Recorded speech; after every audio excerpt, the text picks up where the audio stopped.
Port Aransas will be very, very different than it is now. So it's already different now than when you and Manny and Marcy were kids. So it's going to be much more different than another 50 years. So what we're trying to do is the people who will listen to these recordings 40 years, 50 years from now, will come away with the interviews and start seeing and getting a sense of what Port Aransas was in the 30s, the 40s, the 50s, the 60s. So that's the purpose of our interview project, and we're going to interview about 40, 50 people.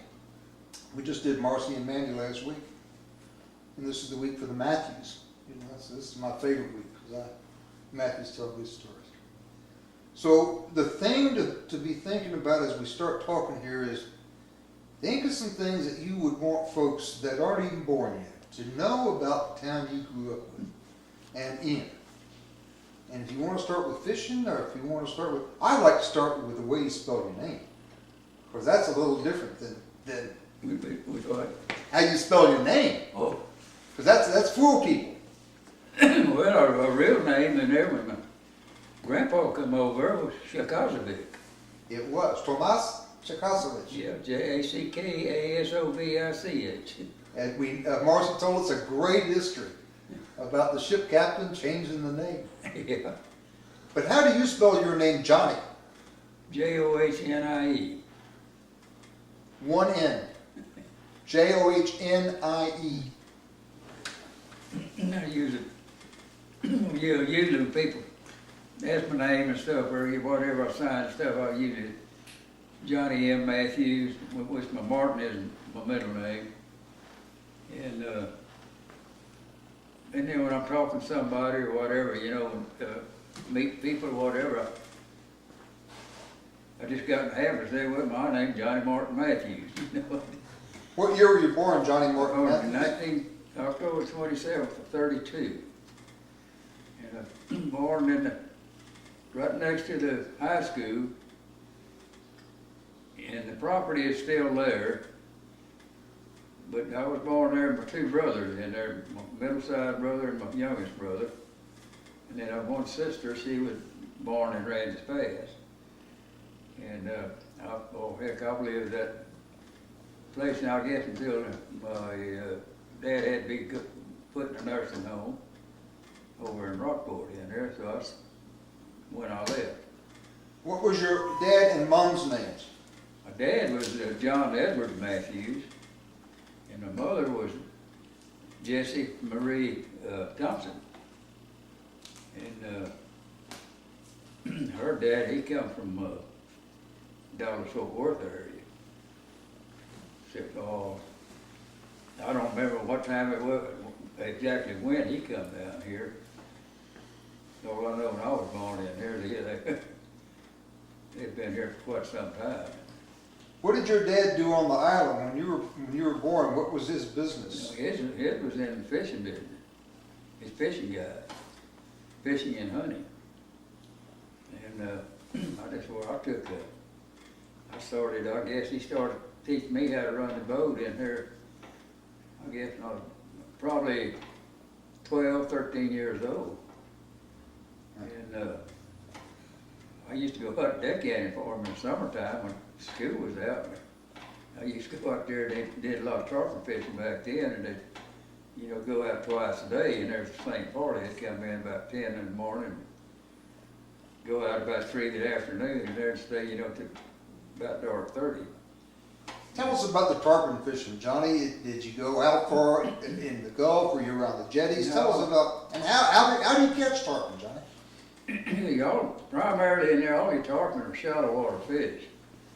We caught tarpon around the north and the south jetty, trolling up and down the jetty there, go out to the very end, and then they come right on in close to the beach, turn back around in there, and everybody you had a routine in there. When you went down, you circled on the outside, you had a row of boats coming up on the inside of the jetty, close to the jetty, going out towards the end, and you was on the outside going back down towards the rear. Then when you got down there, turn around, then you turn around and follow it back up, so it's just a circle like this. And then, with the permitting in there, then we'd get in that surf, and we might wind up down off Marigold Island in there before it's time to turn around and come home again. When you had the boats making the big circle, were you keeping the tarpon between the boats? Well, primarily in there, the ones close to the jetty was the ones that was actually really gonna catch the most fish. Those tarpon like to lay up around those rocks, you know, and close to them. And you could get, sometimes it gets so close out there, you could almost touch the rocks with your hand. In fact, sometimes you can look down there and see the rocks underneath of you. But that's, and then when everybody, you know, who got a tarpon on, if they was in by the rocks, got a tarpon on, everybody just sort of open the gap in there and let him get on out of there, and, you know, get his tarpon on out so he could get it up, take going out to sea, up with. Get it out there in the deeper water in there, and then he, man, if you caught one in that surf down there and you had a little bit of a swell in there, you had one eye on that fish and one eye on that swell all the time in there, because you didn't want to get broadsided if you keep from it. Did boats pile up on the rocks sometimes? Did you have accidents? Oh, every once in a while in there, you know, one would maybe bump them, you know, bump the rocks and stuff.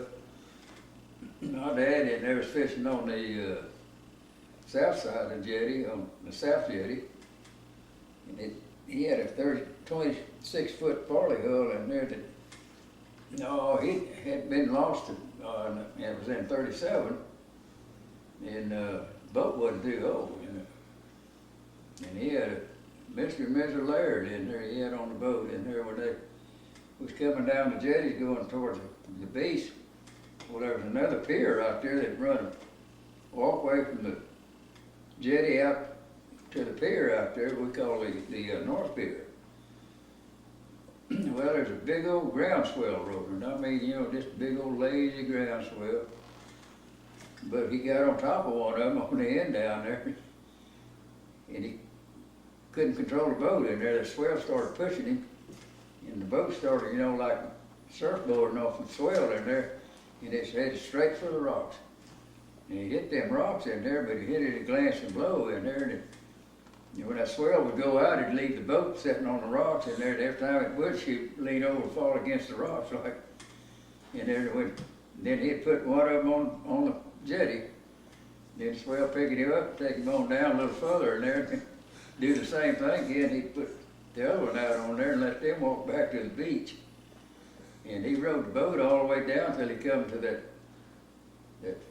crosswalk out there on that pier. And he threw the anchor up on the pier up there for people fishing. Told them just wrap it around the pole in there. And he tied it off on the front bit of the boat, and when the swell pushed him, well, he rode it under. He come down, you know, like in between the swell. He went under the pier like this, so he didn't hit his cabin on the bottom of that pier. And then when that rope got taut in there, it pulled the bow around like this and got him headed out to sea. And then Woody Owsley come down that way in there, and they threw him a line to Woody in there, and Woody tied on to him in there, and then they threw the anchor back, you know, to him in the boat in there, and then he took him on out there, and they timed it. Swell this right. Every time one raised up and come under that pier, they would pull the boat like this and slipped it right back in between them swells, you know. And he pumped. He had another guy to get in there with him, and they wanted to have a bailing bucket, and he had the pump in there. And they kept that thing afloat all the way in until they got to old Mathews' place in there. Of course, they had a little dry dock in there, and he ripped out 2 planks on one side, and there where, you know, he kept falling on that rock. And from the bow to the stern. And old man Jim Farley, he come down there then and put some new planks in the boat in there. I'm saying the boat was probably about 3 weeks old. Johnny, what bait did they use on tarpon? Mostly in there was dead mullet. What we used in there was what they call silverside. nice, little slim, real silvery looking bait in there, and you hook them through the nose, and they were just sort of lazy like, you know, more or less they look like the crippled fish. And sometimes in there you could, if it got real nasty out in that gulf where you couldn't fish around those jetties and stuff, then we'd go up here in the Rockport Bay, Corpus Bay, and around the Naval Air Station over there and stuff, and we'd fish for tarpon around in those areas in here. And a lot of times we'd take a roe crab. It had the sponge out. Put, you know, hook that bugger on there and put him out there with the floating. And the live one was preferably better. They like them roe crab with that sponge out there. And those were primarily your two baits for your tarpon. And you had the whole boats in there had to retune those engines in there to where they just barely turning over. We'd have them sometime in there down to where they're 200 revolutions a minute. And you could just barely, but you could count the boats in your couplings on your shaft as it going around like this. Did the clients have their own rods and reels, or did you guys provide those to your clients? No, the tackle store provided all the tackle and stuff, and what they'd do is they'd rent it out, like charge rent on. And then they provided you with your different lures and your hooks and all of that. The store provided that in there, but they charged the clientele rent on it. Did your dad, was he one of the Barney Farley guides? Did he fish out of Barney's place? No. Well, let's see, they built that Mathews place. As far as I can remember at the time in there, he was always fished out of there. And that's as far as I can remember my dad in there. Had always fished out of there, and he helped actually build it. My uncle built that place, and Sid Mathews. yeah. All right. And then I think Sam in there leased that place to Barney after he built it in there, and then Barney stayed there for a while. Right. And then he got his sister Dora Moore. They with Uncle Sam in there, and her made a deal, and she managed the place for him. Mm-hmm. And I guess she stayed there until the Sim's first wife passed away, and then she, of course, the two kids, sister Owsley and Cricker Mathews, they split the property up in there, and so Cricker got the old Mathews place, and sister got the where Woody's is now. Got all that. But they owned all that property from Mathews all the way up to Cotter Street, and back down to Cotter there to where Al Moore. More docks. Yeah. And back then in here, that was mostly, you had a little beachfront in here, but it was mostly water flat, you know, and solid oyster shell. Right. Right. And you know, Teddy, in his fishing log, I read about the tarpon, a great fighting fish, but he had several tarpon come aboard his boat. yeah, And actually hurt a man pretty badly. Have you ever seen anything like that? yeah. What happens? How's that work? Well, when there's certain times of the year, like around September and October, those fish are migrating. And we'd catch those school after school of them. You'd see them in there. Looked like acres of them. And they just going like racehorses. And they'd look here, and then you see them free jumping by themselves out there, you know, the water in there. And I was fishing a lady out of San Antonio named Daisy Hurd in the Tarpon rodeo. That was 1949. And we were down in the North Surf in there, just her and I. Of course, there were some other boats down there, and we was doing the same thing. And you know, the tarpon there would be just going like this, and we'd get up ahead of them. We'd wait on them. When they come by, we'd put in them big old fluker spoon, silver spoon like this, with the free floating hook in it. And man, they just hit boom. You might get 2 or 3 jumps out, and then Henry better look out, because here comes that plug. And you know, we just let that thing fall back in the water, and there, boom, you'd have another one on like this. And we'd follow that bunch of tarpon all the way down as far as almost to Portacana to see to Pascagoula. Yeah, they disappeared all, you know, and then they just disappeared. So when they did that, you might as well just forget about it, come on back home. And this would go on for days, you know, as long. And when I was fishing her in there, and the first day in there, I just pulled in around the jetties after, you know, the boat race going out to the fishing ground. And I just pulled around at the North Jetty in there, and I just let everybody pass me. I just let them get on. They was headed down that surf as far as you could see them. And I just waited till they got past me there, and then I went on in the surf right there close to the corner in there.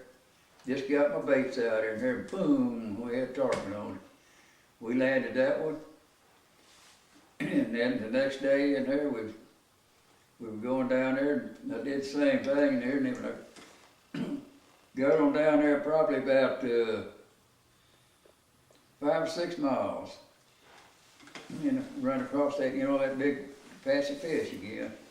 And we got in there and we'd get them home, and they'd get off. We'd get them. I think that day I had 14 fish on in there, and we landed 3 out of the 14. And we were sitting there talking, and there was fish jumping all over around us, and, you know, and stuff. Every once in a while you hear one of them slap the side of your boat, and it popped me. Miss Hurd asked me, she says, has every one of these fish ever jumped in the boat? I said, yes, ma'am, they've done that before. I had no more got it out of my mouth, man, something whop, hit me, went by me like this, and tarpons come in there, and they landed right up in the bow of the boat, all boom. And man, I mean, telling you, that's where all my instruments and stuff were to the engine. That was scaring me dead. I said, God, I hope he don't get and break my haul line and, you know, knock my wiring out and stuff in there. So, sure enough, in there, he got the wiring, started knocking wires loose and stuff in there, and the engine, of course, it went dead. I run up there and flew the anchor out. And she was in there trying to put a gaff hook in that jumping fish. Now, get out of there, leave him alone, you're gonna get hurt. Yeah. Finally just let him beat himself to death in there. And he had a mess in there. I mean, blood and scales. God, it was pitiful. Then I had to get under there and start hot wiring all them wires in here, you know, get that engine started. And we got it all started and stuff. We went ahead and finished out the day. And we come on back in there, and that fish was 4 foot 8 inches without any tail. It had nothing but a nub. That's a good story. What about other fishing? Johnny, when would you say the sail fishing and the marlin fishing and the ling fishing and the king fishing? Well, the king fishing was always there. And the sailfish didn't become popular in there until the late 30s. And it was just by accident that those were caught at the time, and therefore nobody thought knew anything about a sailfish, didn't even know there was any out there. And my daddy took Bill Ellis and Bubba Molina out there one day, and they specifically fished for sale to see, and they did get some in there, and they didn't get no further than the Seabury, which is about almost 5 miles out. And then they started, you know, this. No, basically they would do it just for something different, you know. And then they started to found out that there was abundance of them out there. And then this back in, let's see, it was in the early 50s when I went from the Tarpon Rodeo to the Tarpon Rodeo in Deep Sea. And then after that in there, they just didn't work for Deep Sea Roundup. And now they just barred, you don't even catch tarpon anymore. Yeah. For a while, Johnny, were they doing the tarpon and the deep sea at the same time? Yeah. They ran at the same time for a while, and then they dropped the tarpon. Because that's what Mark and I are trying to piece together. Yeah. And we do think that they ran together for a while. Yeah, it went from tarpon to the tarpon and deep sea. Mm-hmm. And then it went back there from the to the deep sea. Right. I have a couple of questions just to fill things in. When somebody lost a tarpon, you said you had 13 or 14 on, you got 3. Was the reason because the drag was too tight and the line would break, or a leader would snap, or they'd bend a hook? No, most of the time, tarpon has got a hard bone jaw. It's hard to put a hook in it. You know what, mostly you get the hook, they got a real tough membrane inside their mouth. In fact, hook could get in underneath that membrane and stuff, then it was just like a piece of steel, you know. It wouldn't get loose, but most of the time before they got hooked, well, they had that hook rattling around the mouth, and they did. So essentially it was just chance the way you hooked them. Yeah. I have another question. Did the guides go out and get their own bait every morning, or was that something that Mathews supplied to them? At first they all did in here, everybody. I used to go with my dad in there. We'd go up the Ranges Canal or up the Lighthouse Shoreline or Carpus Canal or even up around the jetties in there and catch your own bait. And then of course when Mathews built that fish house, then they started supplying the bait and stuff in there, you know, so you have to get it out of the fish house then.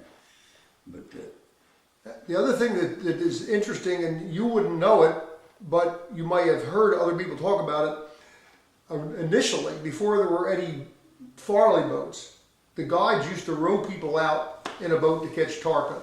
Do you have any recollection of anybody talking about how they caught the tarpon in rowboats?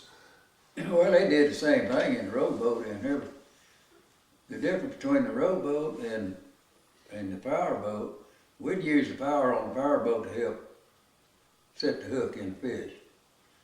When that fish get on there and he start running with it, we'd speed that boat up for just a short distance in there, and then, you know, we're fairly confident he was hooked good in there, and then we let him settle down and just let him start fighting the boat, and you know, and just kept, you know, we just keep the boat moving around with the stern too, you know, so, and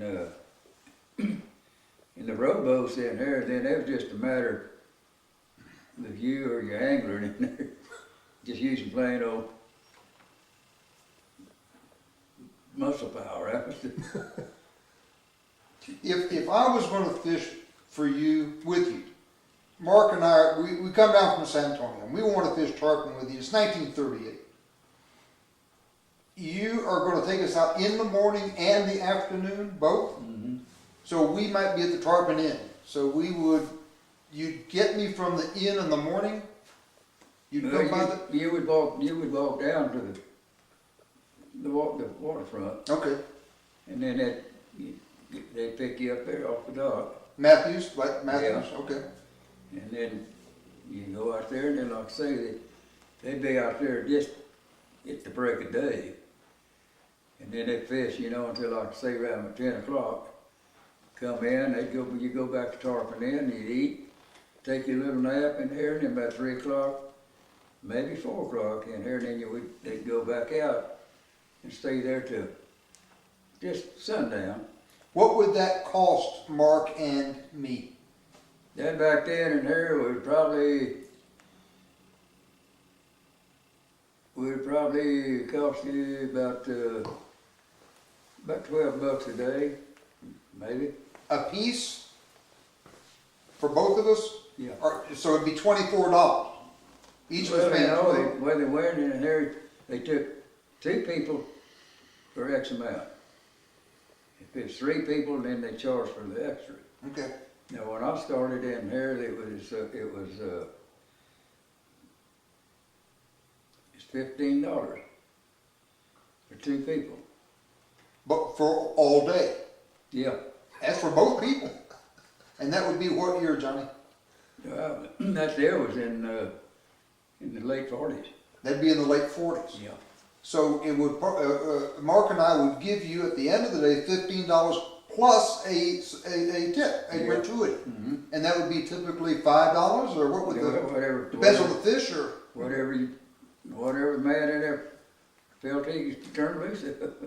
Did sometimes you see your tip the same amount as the guide's fee? Yeah. Good.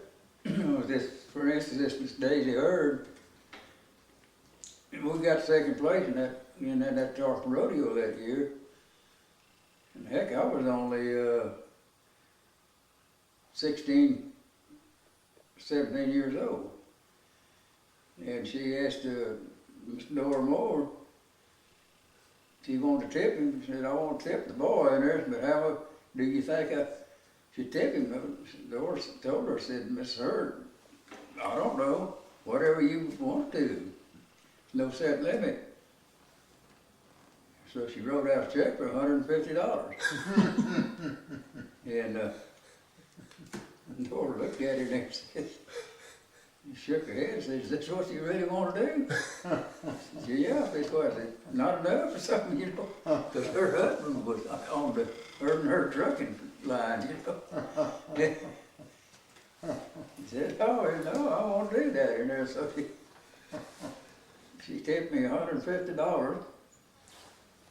And then about 2 weeks later, in there she called and says, I want you to get hold of that taxidermist and I want you to get one of those mullets that we caught that fish on. And I want him to mount that fish with the hook and the leader wire rolled up, you know, and stuff in there, because I'm going to get another plaque, put it on, have it put on another plaque in there, and I'm going to set it in front of that fish's mouth. And so she sent me $100 in there for the taxidermist and me. And hell, the old mullet, that little bitty mullet like it probably didn't cost that taxidermist in there probably maybe $20, you know, something in there. Was that the Brundret Yeah. service? Mm-hmm. You used the Brundret? Ansel Roberts and Brundret. Ansel and Robert Brundret. Yeah, Roberts in there, he was my step-uncle. Mark asked a little bit about talking about the rods and reels. Were you fishing a 12-pound test? What pound test were you fishing? No, back then it went like, you know, like number 9 line, number 12 line, or it's the same way your leaders went. And number 9 line in here, that's going to be somewhere in about the 40 to 50 pound class. And that was linen? Yeah, it was a twist. And and when we be pulling those old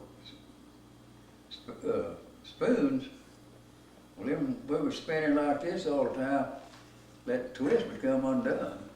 So you have 3 strands of line like this, so we'd have to take a piece of lead, and we twist this lead one way like this, and here, drill a hole through it, and then tie it to the fishing line, let it way out behind the boat, and just pull it down, and then retwist it back again, and until it got tight.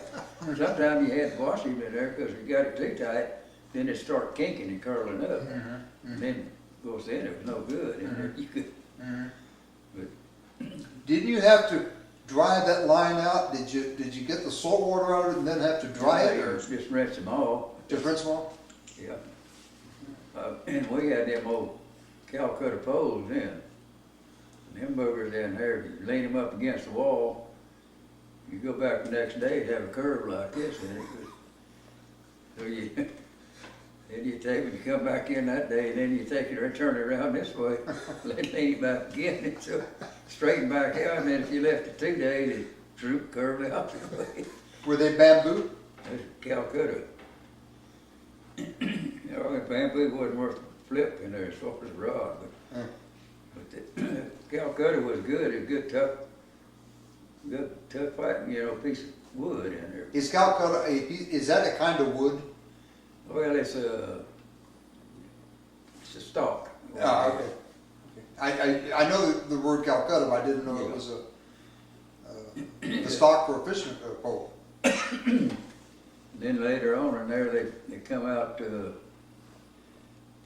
with the steel rod, and them things wasn't worth a flip neither. And there they pop on you before you say scat in there. And then Shakespeare was working with a glass rod in here. So they come down here to the Boatman Association. You got with them in there, they wanted, you know, for experimental purposes, and experiment with this new rod. They called it Shakespeare Wonder Rod. What it was in there, it was like a dowel rod, and they'd shape it down to make it, you know, come to a point on the end, and then they'd wrap this glass wrapping around and around it like this, and then they'd coat it with that glass. And there, a pretty looking rod, but it was pretty stiff. And, but you didn't have no problem breaking them anymore, and they wouldn't take a slip. Mm. So they furnished all those rods in thin reels to the store for the boatmen to use, you know, for experimental purposes. And that, the boatman was the first one that got the Wonder Rod before they, you know, went on the market. Now, what year was this? That that was in the late 40s. And we see pictures, or the museum has pictures of the boatmen, and they're all dressed the same, and it says Shakespeare on it. Is that was common They furnished the uniforms for all the boatmen. Like they got two sets in their shirts and the pants. White and white? Mm-hmm. With your name on it in there, and then the Shakespeare. It looks sharp. It looks sharp. You were born in 1931. World War II started. You were about 10 or 11 years old when the war started. I want to ask some questions about the war. The first thing I want to know, Johnny, is that in World War II they put a ration on gasoline, they put a ration on tires, they put a ration on sugar, silk. Did the ration on gasoline and tires cut down the fishing here on the island? Well, yes, it did. It did as far as you was allowed so many gallons a day, and they would check you every day. The Coast Guard would every day, and there they check you in the channel. They check them boats in the channel as they come in, and making sure, you know, if they wasn't out there servicing somebody or get somebody, you know, feel off something out there or whatever. And the tires in there, basically the old tires even back then wasn't worth a flip anyhow. So man, it was, you didn't do much traveling in it because you tried to save on the rubber. And the sugar and all, you know, and all the coffee, the sugar, and all butter, you know, several different things, you know, with ration down there, you got these coupon books, and you was issued, once a month. And you had to give these coupons in there, and you was allowed, you know, so many pounds of sugar, so many pounds of coffee, and butter in there. Well, you didn't have butter anymore, you had this old white looking lard block in there with a little packet of coloring in there, and you sat there with a fork, and you go around till you make it yellow in there, and then that was your butter. And of course, a lot of us in there, when we could run short of sugar in there, then we used a lot of honey. Did the rationing cut down on the people coming to the island from San Antonio and? No, not really. No. People used to come back in those days in there, they'll say, and most of them was like, they were big money people. And some of them had some pretty good sized businesses in there.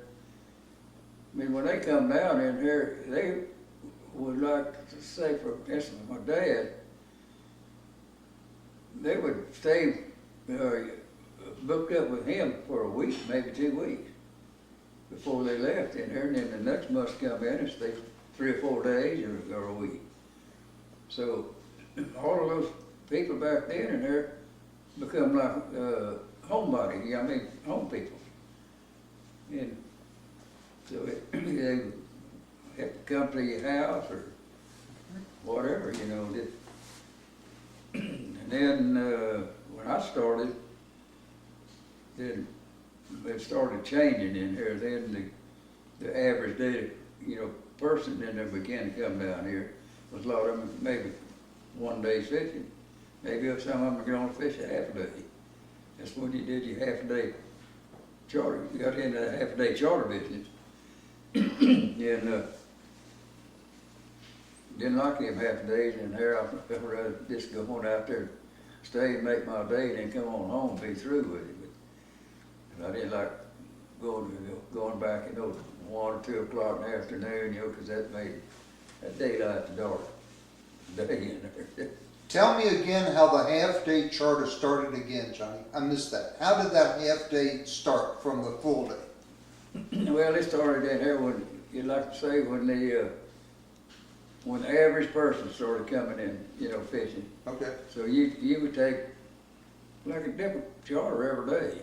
okay, Now, some people only could handle a half a day. I mean, that's all they could afford. okay, So that's where we started into this half a day deal. okay. The full day would be for the people who are more like the family people you're talking about. Yeah. Come down and stay for a week with you or something. Then y'all would fish the whole day. Yeah. But when the average folk, that'd be for the people maybe coming down just for the weekend or so, that's when the half-day charter started. Yeah. I got you. Something in that era, but it's not the fishing.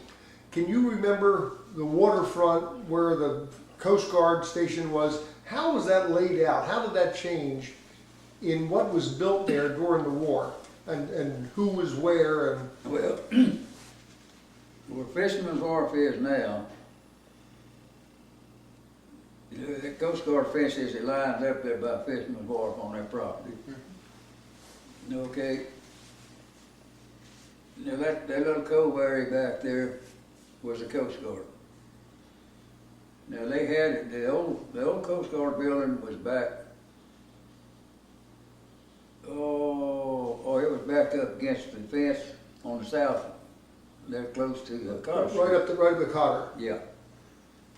So, but they had a big workshop. It set way up on pilings. It had a boat ramp. And they had double railroad tracks up there, where they could haul their own boats out in there. They had a launching ramp and stuff. They haul their own boats out up there. They could paint them, do whatever they wanted. And then on the other side of that Coast Guard deal in there was the old Roy Keeley place over there, a home. And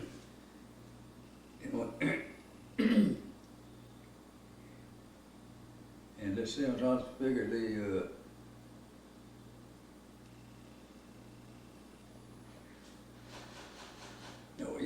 had the flagpole and stuff was in the center of that property. And that's, they had a driveway that come there off the station, middle ways in here, and then another opening in the front over on Carter Street. Now, when the Army came in, did they build barracks? Well, the Navy, when the Navy come in, they right across the street on station. They built the barracks there for the Navy. Mm-hmm. That's all of that area back in there was nothing but barracks for the Navy. Isn't that where the Farley boat used to be, the Farley boat? Well, no, not quite. It was on station all right, but it was off a station and Lantana?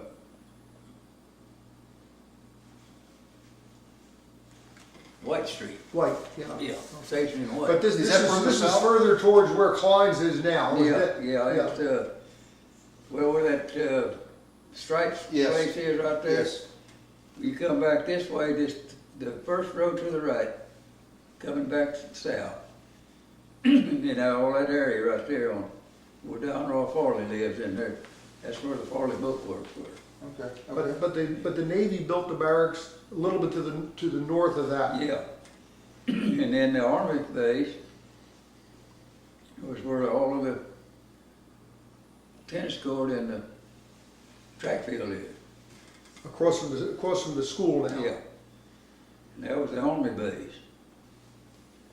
And that used to be a big, one solid, big old pond back in there. And it run all the way from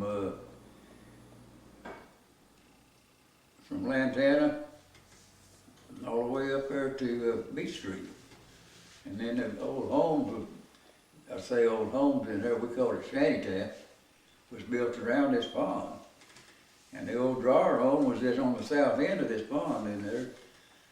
And when the Army come in there, then they confiscated the drawer home and all these other houses in there. And they built, there was a big row of dunes between there. So they built in behind these dunes and all the way from there to Beach Street. From Lantana to Beach Street, that was all the Army base back in there. And then all them hills behind the UT, where the gun emplacements are and stuff in there, they had those 2 gun emplacements. And then all them hills where the UT tennis courts are, you know, see underneath them hills and stuff, they had all of their workshops and stuff that work on the trucks, you know. Motor pool. Yeah, motor pools. So that was where, that would be between the gun emplacements and the engineers building? And the channel? Between the gun emplacements and where the tennis courts for the UT are at. I don't know where they are. They're on the south side of Cotter. Yeah. Tennis courts for UT? Yeah. I haven't seen them. Yeah. But you can't see them because there's houses in there, but you have to go. But you can show me those. Yeah. Yeah. You can show me. Yeah. Did you ever get up to the gun emplacements, Johnny? Yeah. Did you ever get up there? Did you ever talk to any of the soldiers? No, you didn't get up there with when the soldiers was there. That was a no-no. No. You didn't even get on base. You did not? No, No. you didn't get in. Well, we did get in there in the Coast Guard station and the Navy stations, the barracks. Because every Saturday in there they'd have a movie for us. And we'd go to, well, we started out the old Woodman's Hall, wound up the Coast Guard station, and then the Navy, the Navy barracks. Did you ever talk to the soldiers or the sailors when they were off duty? Oh yeah, Where were these boys from? all over. All over.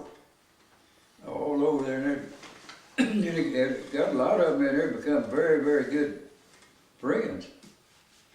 They'd come, you know, they'd be invited over to your home and stuff, have dinner with you.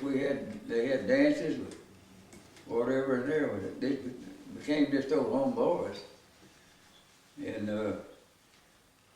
when they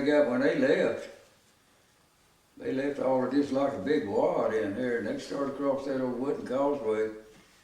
People in Port Aransas followed them all the way to Randy's Pass, wishing them farewell. Yeah, they followed them. And Mark and I have heard that when they left, which was, the record shows that was a lot of, the record shows the guns got pulled out in July of 1944. Yeah. That's when they trailed those two 155 millimeter howitzers out of here. Mark and I have heard that when the military pulled out, they did not take their buildings with them. They left their buildings, and that Port Aransas people came in and used that wood. Is that what you heard? Yeah. That's what they went up in them dunes where they had all that motor pools and stuff dug inside them dunes and stuff there. And started pulling all that wood out of there, and that was number grade A wood. And then when they left, like the Army, when they left in there, they didn't take cooking utensils or nothing with them. But they didn't leave them in them barracks or nothing. But they let us know that they're gonna be down at the dump. And food, I mean, heck, while they was off loading them down there, the people was loading them in, their stuff taking them home. Now, the structures that were there, did they sell that to somebody, or did people just come and pretty much No, take he just, if you was brazen enough, you just went up there and got it before somebody else did that. Yeah, because I can remember Jack Revell saying that he got a lot of lumber Yeah. out of there, and I don't know what he did with it, but he built something. Well, a lot of them got it in there, some of them where they probably built their first home. Stuff in there. We think some of the lumber went into the community center when they built that in '49. We had heard that some of that military lumber. Well, they could have in there. And I was probably about 15, I guess, when they started building that community center. So I did get to help carry some lumber and hold it up while they nailed and whatnot in there, and I did get to drive a nail or two while they was building it. But the thing about when they had those gun emplacements up here with when they get ready to fire those things off at target practice, they send people around all the homes and stuff, get your dishes off the shelf or whatever, you know, stuff that they just go they give a specific time it's gonna do all this. Cause man, when those boogers went off, Port Aransas shook. Shook it like, And so they had somebody from town pulling a target offshore? How How a did big that old work? Navy tug out there pulling the target, way offshore. I read that one soldier, there was Buddy Belcher. Buddy Belcher tells this story. Buddy Belcher, do you know who he was? He was with the Coast Guard. He tells a story that one of his people, or maybe his buddy, was talking to a soldier, and they were just loading the guns up for a practice round, and they looked out there and they saw the target being pulled, and the Navy tug wasn't pulling, a small boat was pulling. And Buddy Belcher asked the soldier, he said, well, what soldier has to drive that? I mean, what did he do bad? And the soldier said, no, that's a boy from Port Aransas. We paid him $5 to drive the target boat. The war was, I don't hear you saying much negative about that. It seemed like the military and the town got along well. Oh, they did in there. There wasn't no problem. Yeah. They were just like I say, they were just like home people. Where did the Tarpon go? Tell us about the end of the Tarpon era. Well, that tarpon fishing began to start drying down about the mid-50s. Getting less and less and less. And that due to that fact that they, down in Mexico, they damming, well, they're not damming them rivers, but they would put nets across them rivers and hold them tarpon up in the rivers. And then they'd dynamite them and get those tarpon in here and selling them for dog and cat food for those big companies and stuff. So that, primarily one of the better breeding grounds. Up here on the coast, everybody began to dam up all the rivers and stuff, and so that stopped that flow of fresh water getting back into the bay areas. And the tarpon like to go back up in that fresh water and breed. I mean, that's basically, tarpon can adapt to fresh or salt water, either one, it doesn't make any difference.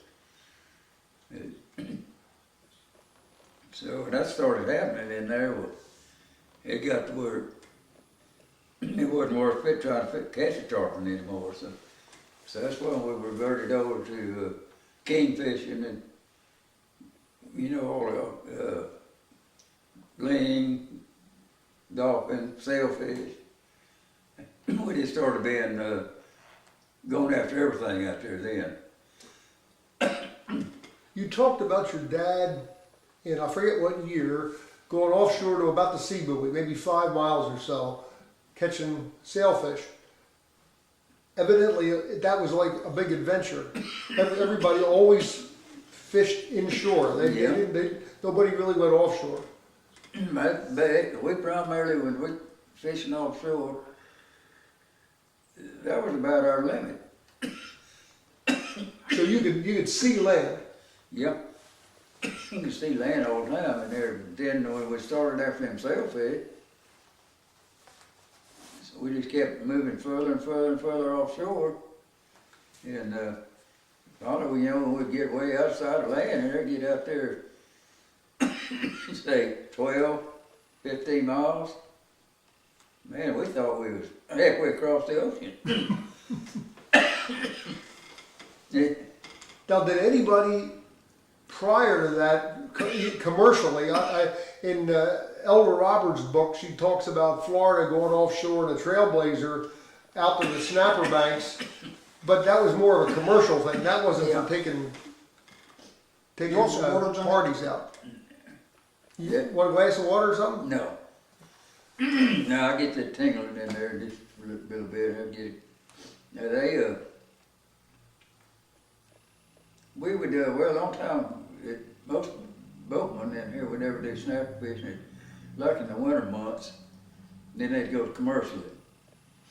And then that's when you'd go to the snapper banks. But during the summer months and stuff, we was, unless, in the fishing tournaments, well, that's when we started venturing on further and further off out there. And finally, you got to the point, well, heck, we're out on snapper banks now. And I've taken me and Don Roy Farley and Joe Tracy, and my dad, and Sonny Mathews, and Bubba Molina. We've taken groups of people out to snapper banks, to fish for snapper. And sometimes we'd stay overnight. We'd go out early one day, fish that day, and then spend the night in there, and then fish a half a day the next day, and then go. Now, what size boat were you still using? Farley boats at that point? The biggest one we had was 32 foot, and that was Bubba Molina. And the rest of them was 26 to 28 feet. All of them except Bubba Molina, one engine. Mine, I had a 26 footer. I had a little 115 horsepower flathead crosser in it. They held 50 gallons of fuel. You have to go to snapper bank, spend the night, and come back home. I wouldn't burn probably maybe 30 gallons. You were talking about the tarpon coming in. Did they lay their eggs in the bay?